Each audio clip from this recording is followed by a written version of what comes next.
আসসালামু আলাইকুম সম্মানিত ভিউয়ার্স, আশা করি সকলে ভালো আছেন। তো বন্ধুরা, আজকে আমি বিলাইফেলা কুলকুন্দ বিলাইফেলা মাদ্রাসার সংলগ্ন একটি মুরগি ফার্মে আছি। তো মুরগি ফার্মের পানির লাইনের কাজকে তো একটু দেখাই আপনাদের। তো এই যে ইলেকট্রিক পাইপকে ছিদ্র করে আমরা একটা ভাল্ব লাগানো হয়েছে।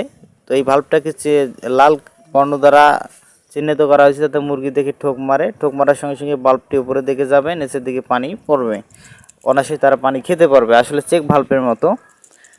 তো এটাকে নিপিল বলে অফিসের লোক, আমরা এটাকে বলি ভাল্ব। তো যাক, এটা কোনো ম্যাটার না। আসলে এই সমস্যা হচ্ছে আজকে কাজ ফুলফিল হলো না, কালকে আবার ইলেকট্রিক্যাল কাজ করতে হবে। সমস্যা এটাই, আজ রাত 8টা প্রায় বাজে। তো এই যে আমি ট্যাঙ্কি ফিটিংস করি ওখানে, আবার ট্যাঙ্কির আউটলাইন এখান থেকে আমি সংযুক্ত করছি এদিকে। ঠিক আছে, সংযুক্ত করে দিছি।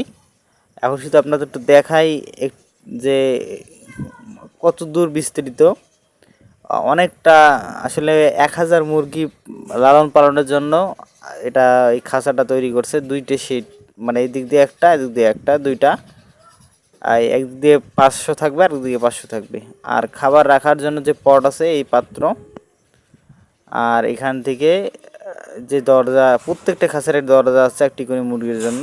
এই যে দরজা থেকে ঢুকানো এবং বের করানো যাবে। তো এই তো এতটুকু, জাস্ট অনেক বিশাল একটা ফার্ম। তো এই ফার্মে মুরগি লালন পালনের জন্য ভাই অনেক মুরগি ভালোবাসে, একটা ভিডিওতে আপনাদের দিছিলাম। তো এর আগে কিন্তু অটো ডিঙ্কার ছিল ব্রয়লার মুরগি পালনের জন্য, যাতে অটো পানি পড়ে ও পানি তারা খায়। তো ঠিক আছে বন্ধুরা, এতটুকু। আসসালামু আলাইকুম।